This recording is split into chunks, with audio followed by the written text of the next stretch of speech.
Hello नमस्कार दोस्तों, मैं राहुल सिंगला संकल्प कोचिंग क्लास से देगाना से आपके बीच में आज नया चैप्टर लेकर आया हूँ। राजस्थान के प्रमुख संत एवं संप्रदाय।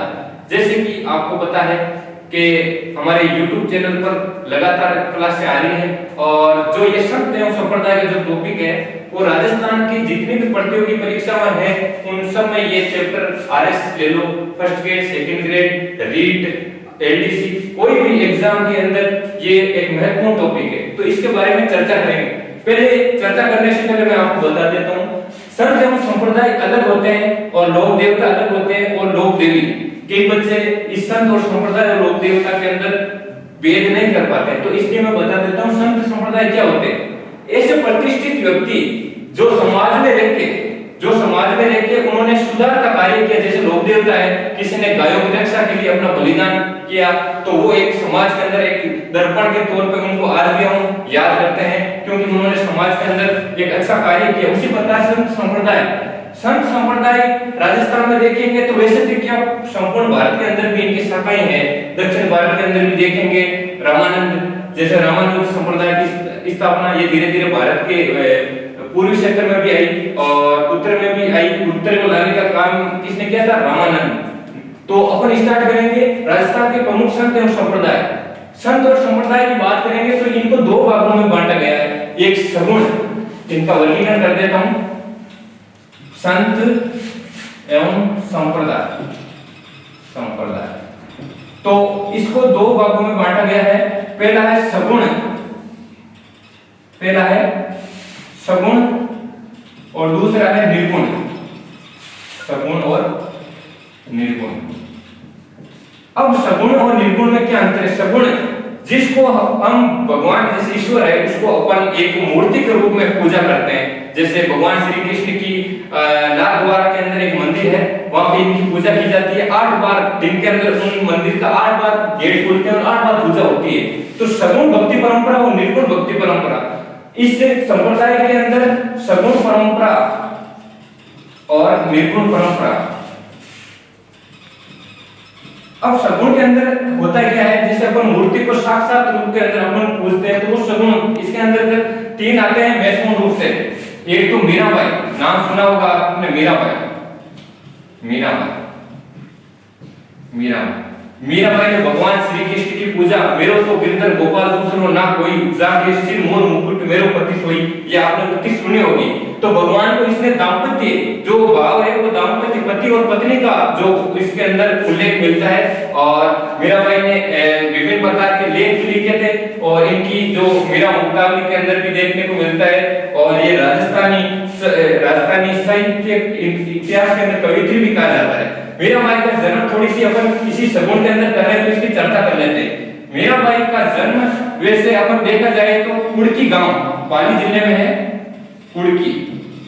कुड़की में हुआ था और इनका जन्म 1498 ईस्वी के अंदर। कब हुआ? 1498 ईस्वी के अंदर मीराबाई का जन्म हुआ था। वैसे मीराबाई का जो राजघराना था उस समय लगता था मेड़ता। ज्यादातर अभी आप देखोगे तो आपको देखने को यही मिलेगा कि मीराबाई का जन्म मेड़ता हुआ था, लेकिन ये बिल्कुल गलत है। इनका जन्म सही हुआ था कुड़की गांव जो पाली डिस्ट्रिक्ट के अंदर मिलता है। और मीराबाई के पिता की बात करें रतन सिंह जो कहां के जागीरदार हुआ करते थे, बाजोली गांव है, वहां के जागीरदार हुआ करते थे। और इनका जो दादाजी है वो राव बुदा, पिता का नाम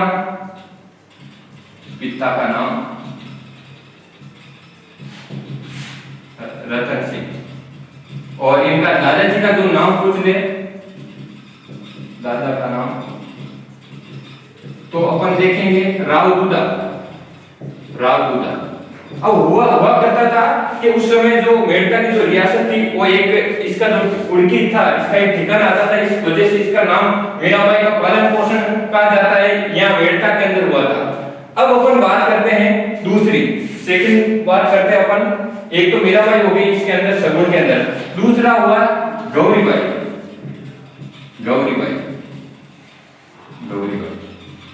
की बात करेंगे तो इसको वांगड़ की मीरा कहा जाता है। क्या कहा जाता है? वांगड़ की मीरा। ये डूंगरपुर की एक ब्राह्मण परिवार में जन्मे हुई, गौरीबाई जो वांगड़ क्षेत्र जो डूंगरपुर का क्षेत्र है उसको डूंगरपुर और बांसवाड़ा के क्षेत्र के को क्या कहा जाता है? वांगड़ एक जो शिखर झुंझुनू वाला जो क्षेत्र है उसको वांगड़ क्षेत्र कहा जाता है।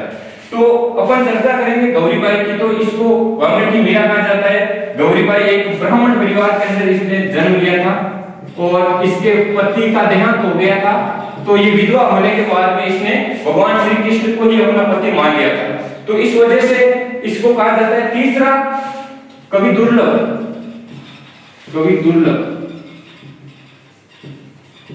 कवि दुर्लभ भी सगुण भक्ति परंपरा के अंतर्गत ही आते हैं।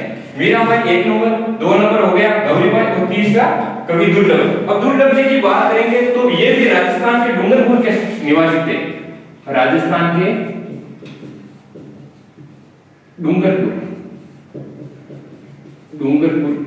के निवासी। अब देखो ये आपको बहुत अच्छा एक ट्रिक बता देता हूं, आपके कोई भी कंपटीशन एग्जाम के अंदर आए तो सबसे बेस्ट है, ये कहीं मिले या नहीं मिले लेकिन मैं आपको बता देता हूं। राजस्थान के प्रमुख संत संप्रदाय के अंदर सगुण परंपरा के अंदर ये 3 ही महत्वपूर्ण है। एक पहला मीराबाई, दूसरा गौरीबाई, तीसरा कवि दुर्लभ जी। इसके अलावा जो भी आए वो सब निर्गुण के। अब सगुण की बात करते हैं तो सगुण के अंदर क्या क्या होता है? सगुण के अंदर एक तो माला, मूर्ति पूजा और भजन और कीर्तन, इन पे विशेष जोर दिया जाता है। आप कभी भी किसी भी संप्रदाय को देखोगे, यदि वो मूर्ति पूजा कर रहा है तो समझ लेना वो सगुण भक्ति परंपरा है। जैसे एक कबीरदास जी आते हैं, कबीरदास जी ने भगवान का जो प्रत्यक्ष रूप से उन्होंने कहा आत्मा अजर अमर है, भगवान दिखता नहीं है, ठीक है, तो उन्होंने इस मूर्ति पूजा का घोर विरोध किया था। अब एक नाम आता दयानंद सरस्वती। थोड़ा सा मैं इधर, हालांकि ये चैप्टर से थोड़ा अलग हट गया लेकिन मैं थोड़ी सी इसकी चर्चा कर लेता हूं। दयानंद सरस्वती इन्होंने आर्य समाज की स्थापना की, आर्य समाज, और इन्होंने मूर्ति पूजा का सबसे पहले विरोध किया था। मूर्ति पूजा का विरोध।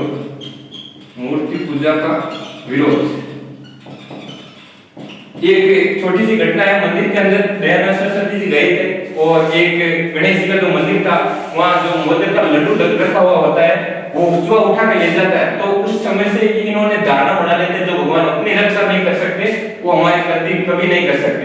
इस वजह से इन्होंने मूर्ति पूजा का विरोध किया।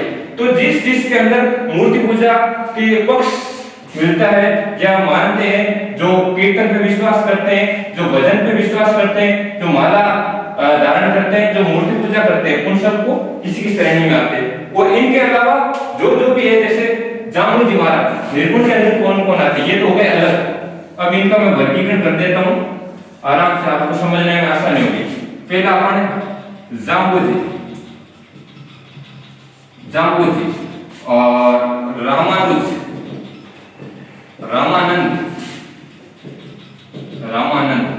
मैं जाम्बू जी की बात करूंगा तो जाम्बू जी का आपने देखा होगा, जाम्बू जी विष्णु संप्रदाय की स्थापना की थी। जाम्बू जी ने विष्णु पंथ की स्थापना की, विष्णु पंथ।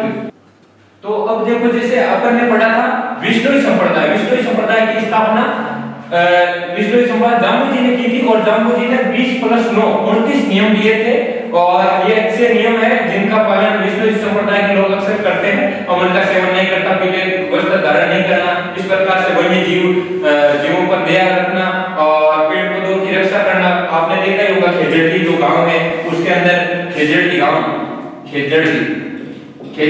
अंदर 363 लोगों ने बलिदान दिया था। तो जोधपुर के अंदर खेजड़ी एक गांव है और वहां पे इन्होंने 363 महिलाओं और पुरुषों ने एक बहुत बड़ा बलिदान, इसको खंडाना कहा जाता है। जो इनका जो शाखा होता है, शाखा 3 होते हैं।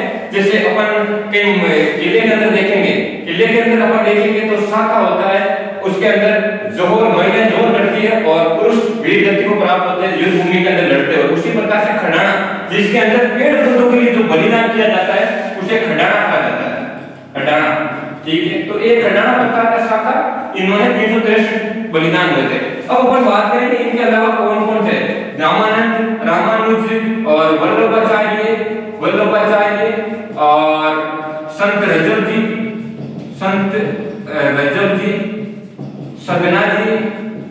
सदना जी, शेजा जी और हरिराम जी। इस प्रकार से बाकी के जो भी आए वो निर्गुण संप्रदाय के अंतर्गत आते हैं। जैसे सुंदरदास जी नाम भी मिलता है, सुंदरदास जी और एक संत दरियाव जी।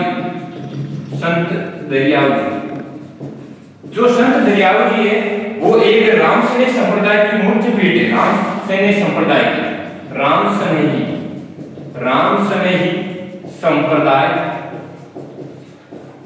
की मुख्य पीठ और ये है रेण के अंदर। रेण सिर्फ एक जगह है जहां पे दरियाव जी की इंस्टीट्यूशन भी कई बार आया है। अभी एक सीईटी का जो एग्जाम था उसके अंदर आया था, ये दरियाव जी की संत रामसनेही संप्रदाय की पीठ कहां पे, तो ये रेण के अंदर है। तो इनके अलावा अपन देखेंगे संत पिंपा जी, गन्ना जी, इनके अलावा संत पिंपा जी और संत रेदास जी, ठीक है। तो इस प्रकार से अपन इस भक्ति परंपरा के बारे में जो पढ़ा है सगुण और निर्गुण, एक बार मैं इसको वापस रिवीजन कर देता हूं कि सगुण परंपरा जिसके अंदर मुख्य रूप से तीन मीराबाई, गौरीबाई और कवि दुर्लभ जी, इनके अलावा जो भी इनके अलावा आए वो आप इसको निर्गुण के संत के अंतर्गत रखना।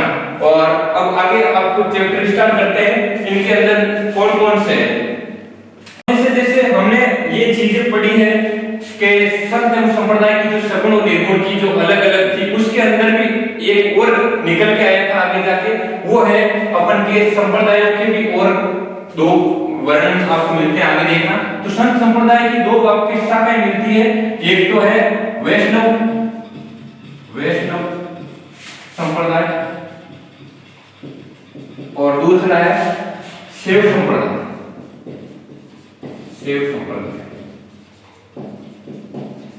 और वैष्णव संप्रदाय नाम से प्रतीत हो रहा है, वैष्णव नाम आ रहा है विष्णु के जो उपासक है,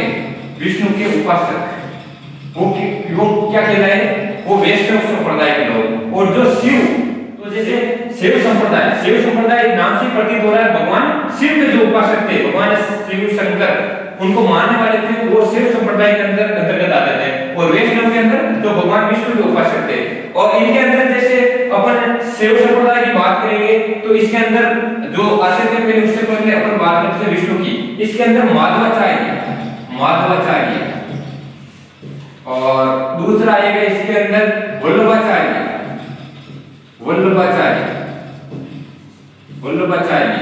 और निम्बाकाचार्य। अपन देखेंगे तो विष्णु की जो पूजा करते थे, विष्णु को अपना आराध्य देव मानते थे, वो वैष्णव संप्रदाय कहलाया। और जो भगवान शिव की जो मानते थे वो क्या कहलाए, वो वे शिव के उपासक कहलाए, ठीक है। तो अपन बात करेंगे जैसे माधवाचार्य, रामानुजाचार्य, इसके अंदर बात करेंगे रामानुज और रामानुजाचार्य।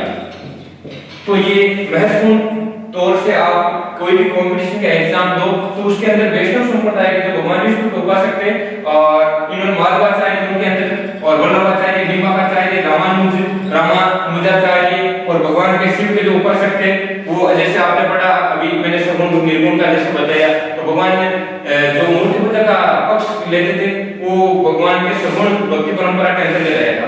अब अपन बात करेंगे, जैसे चर्चा करेंगे सगुण प्लस निर्गुण।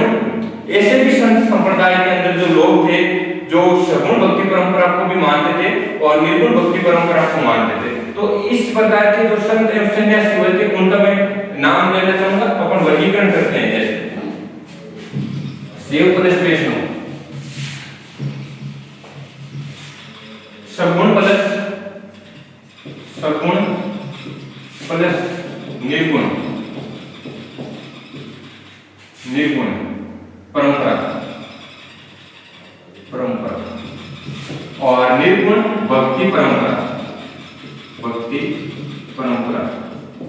अब इसके इसके अंतर्गत जैसे अपन बात करेंगे तो एक तो आ जाएगा संत माऊजी।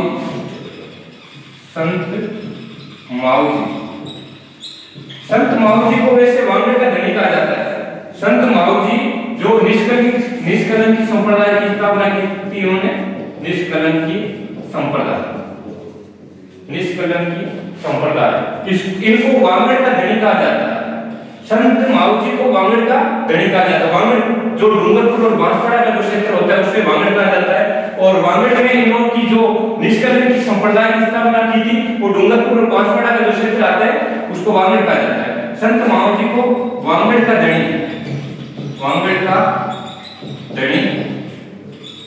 कहा जाता है। और दूसरा आ जाएगा चरणदास जी। दूसरा आ जाएगा संत चरणदास जी। अब चरणदास जी है, नाम से प्रतीत हो रहा है इनका चरण नाम आ रहा, तो इन्होंने कौन से संप्रदाय की स्थापना की? चरणदासी संप्रदाय की स्थापना। चरणदासी संप्रदाय की स्थापना। चरणदासी संप्रदाय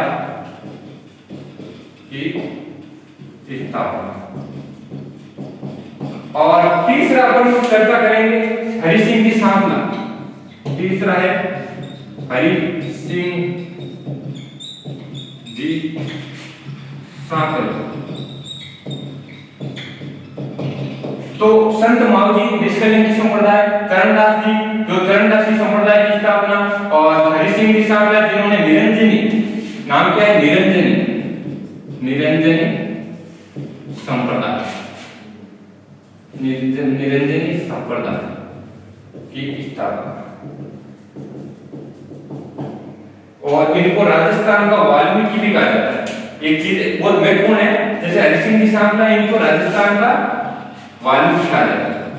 राजस्थान का वाल्मीकि, राजस्थान का वाल्मीकि किन्हें कहा जाता है? हरि सिंह सांपला। हरि सिंह सांपला कहा जाता है कि एक ही डाकू थे और ये लोग जो जाते थे जिनके पास धन संपदा हुआ करती थी उनको ये लूट के लाते थे।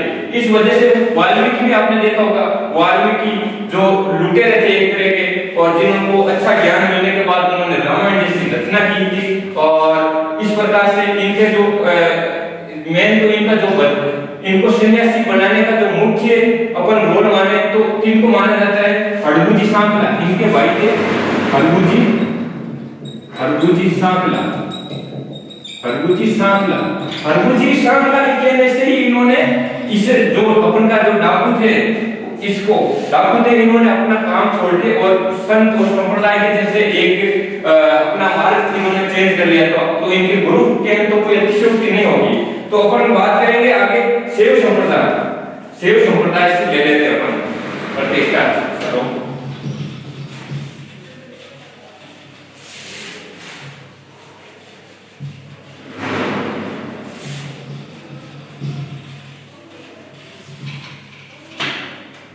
अब देखो अपन बात करेंगे शैव संप्रदाय, एक एक पर्टिकुलर ले लेते हैं इनको, क्या क्या इनके बारे में है और क्या क्या क्वेश्चन पुट अप होते हैं कि एग्जाम पॉइंट ऑफ व्यू की दृष्टि से अपन देखें तो शैव संप्रदाय और वैष्णव संप्रदाय के अंदर से एक क्वेश्चन जरूर आता है।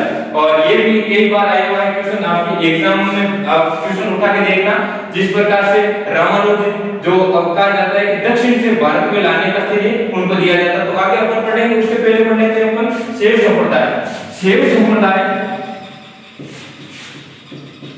संप्रदाय के अनुयायी भगवान शिव के प्रमुख उपासक माने जाते हैं। अब इसके बाद अपन चर्चा करेंगे नैना किसे कहा जाता है। जैसे ये अपन का जो भारत का मैप है, मैं इसका थोड़ा सा हल्का सा नक्शा बना देता हूँ। जो भारत का जो नक्शा है इसके अंदर इधर श्रीलंका आ जाता है। अब भारत का जो नक्शा है इसका जो दक्षिण, ये क्षेत्र दक्षिण पड़ता है, दक्षिण क्षेत्र, दक्षिण के क्षेत्र से यहां से कहा जाता है कि शुरुआत इस संप्रदाय की, कोई भी संप्रदाय हुआ था उनका भक्ति परंपरा के अंदर उनका दक्षिण से ही उत्थान माना जाता है और फिर वो उत्तरी भारत के अंदर लाने का श्रेय रामानंद को कहा जाता है। तो अपन इसको जैसे ये दक्षिण क्षेत्र से इधर आए तो इसे क्या कहा जाता है, नैनाक कहा जाता था। दक्षिण भारत नैनाक और अलवार दो प्रकार की शाखाएं आगे जाके मिलती है। तो इन दोनों के अंदर अपन पढ़ेंगे पहले नैनाक क्या होता है। नैनाक दक्षिण भारत से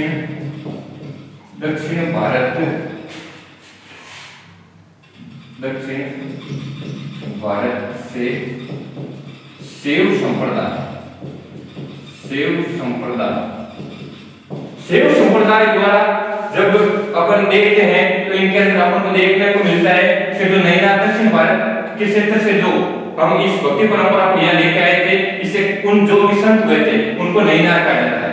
शैव संप्रदाय के संतों को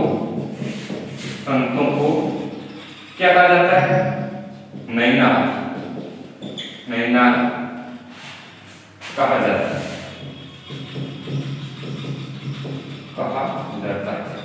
अब अपन चर्चा करेंगे अपन का जो इसके अंदर एक महत्वपूर्ण संप्रदाय आगे उभर के आता है, नाथ संप्रदाय। तो मैं चर्चा करना चाहूंगा नाथ संप्रदाय की, आगे लेके चलते हैं अपन नाथ संप्रदाय।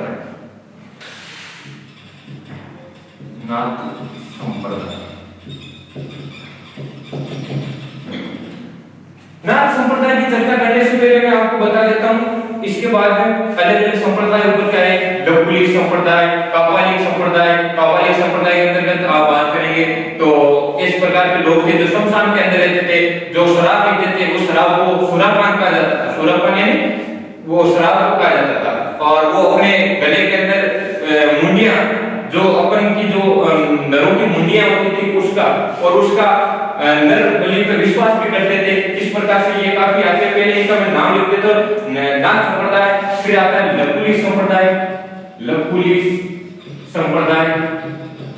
संप्रदाय, ठीक है, और फिर कापालिक संप्रदाय,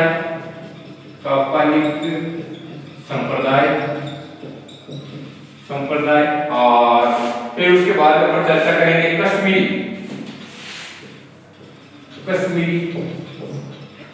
कश्मीरी संप्रदाय भी आता है। और इसके बाद एक लिंगायत संप्रदाय, जिस जो शिवलिंग की पूजा करते थे, उसमें शिवलिंग एक मिनट इधर थोड़ा सा लिख देता हूं, ये आता है लिंगायत संप्रदाय।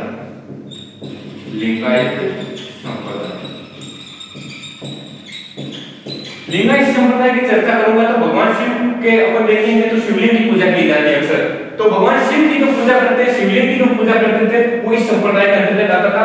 नाथ संप्रदाय, कापालिक संप्रदाय का मैंने बता ही दिया था। फिर ये कश्मीरी जो संप्रदाय अलग है, ये तो हमारे राजस्थान के क्षेत्र से जुड़े, तो इसमें कोई ये तो अलग ही आ जाता है, लेकिन मैंने इसकी चर्चा भी यहाँ भी कर दी है। अब अपन आगे लेते हैं इसके बारे में कि अलग अलग संप्रदाय का अपन बात करेंगे। अब अपन इसके बाद में बात करेंगे पर्टिकुलर एक संप्रदाय के बारे में। जैसे अपन पढ़ेंगे जसनाती संप्रदाय, एक महत्वपूर्ण संप्रदाय आता है, कई बार इसका क्वेश्चन भी उठा होता है, जसनाती संप्रदाय, ठीक है। अब जसनाती संप्रदाय के पहले अपन ने किसने इसकी स्थापना की थी, सबसे पहले जसनाथ जी। और जसनाथ जी महत्वपूर्ण इनकी जो कर्म भूमि थी वो थी कत्रियासर बाड़मेर है। कहां है कत्रियासर? जैसे आप देखो कि कत्रियासर जो बीकानेर के अंदर एक इनकी जो महत्वपूर्ण जो वो मुकाम है। और अपन जसनाथ जी एक तालाब में तैरते मिले, तालाब में तैरते हुए मिले थे, ठीक है। और आपने देखा होगा कबीरदास जी भी उनके माता पिता का कहीं नहीं मिलता है, नींव और नीमा ने उनका पालन पोषण किया था। उसी प्रकार से तालाब के अंदर ये तैरते हुए मिले थे। और ये तालाब का नाम कई बार आ जाता है डावड़ा तालाब। तालाब का नाम क्या है? डावड़ा तालाब। इनकी याद में नृत्य भी किए जाते हैं। मैं नृत्य की बात करूंगा तो इनका जो नृत्य है प्रमुख रूप से एक तो कत्रियासर बीकानेर के अंदर ये नृत्य किया जाता है। कत्रियासर बीकानेर के अंदर नृत्य किया जाता है अग्नि नृत्य की बात कुछ ज्यादा अभी पिछली जो सीईटी का पेपर हुआ था उसके अंदर आया था कि अंगारा नृत्य या अग्नि नृत्य कहाँ किया जाता है, तो पचरेसर विकाट अंगारा नृत्य, या दूसरा अपन इसको ले लें अग्नि नृत्य, अग्नि नृत्य, और तीसरा इसको कहा जाता है जाटों का नृत्य, जाटों का नृत्य, क्योंकि इस संप्रदाय के अंदर जसनानी जो संप्रदाय था इसके अंदर ज्यादातर जो लोग हैं वो जाट समाज होने की वजह से इसको ये नृत्य भी कहा जाता है। अपन जैसे चर्चा करेंगे एक एक पर्टिकुलर चर्चा करेंगे तो जसनानी संप्रदाय का महत्वपूर्ण क्वेश्चन इनमें से आता है अग्नि नृत्य का। अग्नि नृत्य का अंगारों पर नृत्य करते हैं, अंगारे करते हुए रहते हैं और लोग उस पर नृत्य करते हैं, तो अंगारा नृत्य भी किया जाता है। तो अपन चर्चा करेंगे इसके बाद में जसनानी संप्रदाय के अंदर एक भी क्वेश्चन मेरे को नहीं लगता बचा है, और जसनानी संप्रदाय जसनाथ जी के अनुयायी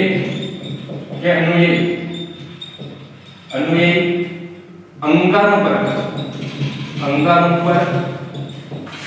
फते फते का उद्घोष करते हुए नृत्य करते हैं। ठीक है, अब अपन आगे चलते हैं। इनकी जैसे पिता माता का जो नाम पूछ लेते हैं, इनकी जो माता पिता का कोई उल्लेख नहीं मिलती है, और इनकी जो पत्नी है, पत्नी का कमल से नाम होता है। पत्नी का नाम जसनाथ जी की पत्नी का नाम कमल से या कहीं केवल से भी मिल जाता है। ठीक है, तो इसके आप थोड़ा सा हिंट लीजिए, केवल से नाम आए तो आप इसका जरूर ध्यान रखें। और इनका जो नृत्य है अंगारा नृत्य जसनानी संप्रदाय के लोग करते हैं 24 वर्ष की आयु में। ये कितनी उम्र के अंदर? 24 वर्ष की आयु में, 24 वर्ष की आयु के बाद 24 वर्ष की आयु के बाद ये मतलब अपने ओके कहा जाता है जीवित समाधि ले लेते हैं। जीवित समाधि ले लेते हैं 24 साल की उम्र के बाद, जीवित